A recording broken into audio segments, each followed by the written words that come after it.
Бала күнгі арманым хирург болу болатын, дәрігер. Өйткені менің анам медицина саласының қызметкері, бірақ өмірді көп маған себепті тиді. 8-ші сыныптан бастап үстім үйде де ақалат киіп алып жүретін. Сол жаңа венаға дейміз, жамбасқа жаңа укол салуды, жаңа қысымды өлшеуді барлығын үйрендім қасында жүріп. Әсіресе мына студент кезінде біз жатақханада жатқанда оның да бір септігі тиді. Дәрігер ағай дейтіндер болатын, енді біреулерге укол салу керек, жаңа қысымды өлшеу керек. Бала күнімде мен математик болатынмын. Үнемі есепті бірінші шығаратынмын. Сол кезде менің апайым Ардақ сен космонавт боласың деп айтатын.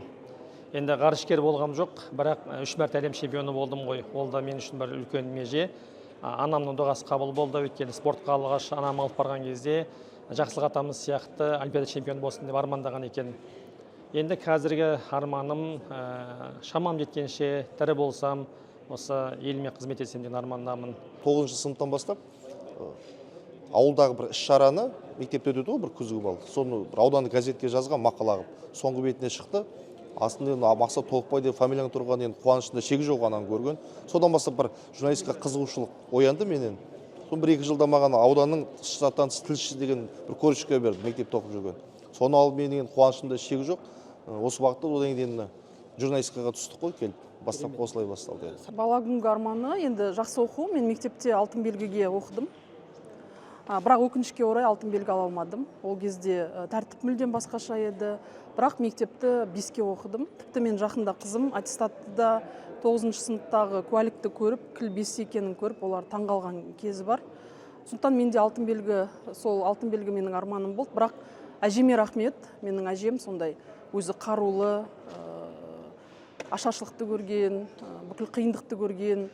Ол кісі айтты, сен алтын белгі алмасаң да, сенің жаңа бір алтын белгі секілді өзіңде бір төсбелгі болады деп айтты. Мүмкін бүгінгі біздің қазіргі депутаттық мандатымыздағы төсбелгі сол шығар деп ойлаймын.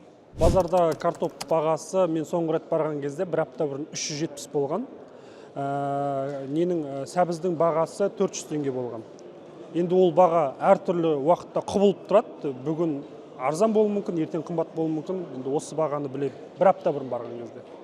Отбасы мүшелеріне енді өте жиі жасаймын деп айта алмаймын, бірақ соңғы кездері кішкене жас қанша дегенмен өзінің бір деген жасайды. Соңғы кездері бұл саналы түрде шама келгенше көбірек сыйлық жасауға тырысып жүрмін. Мысалы үшін мен негізгі сыйлығым жылдың басында басталады. Енді Қасым баспасы деген Қасым баспасынан шығатын күнделік деген бар.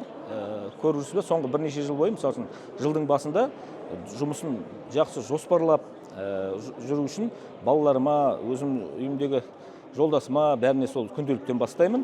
Одан кейін негізгі сыйлық түрі ол менде кітап.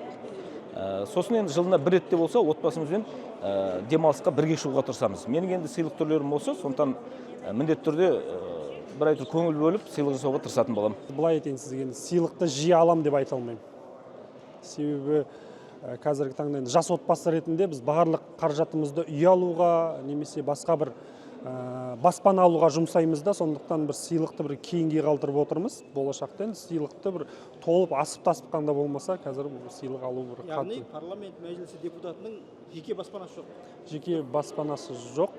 Шын айтсам, апта бойы ешқандай көмек көрсете алмаймын, ал демалыс күндері барып арнайы сол бір аптаға жететін тірліктерді істейміз.